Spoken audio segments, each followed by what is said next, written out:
WhatsApp restricts a user to screenshot, copy, or save a view once image or video, so today I will be showing you how View Once works and how to activate it.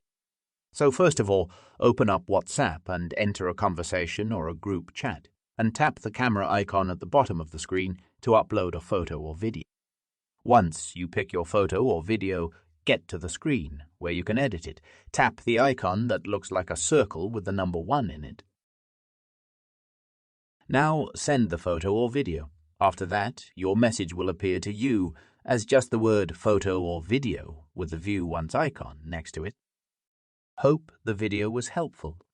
Thanks for watching, and don't forget to subscribe for latest videos.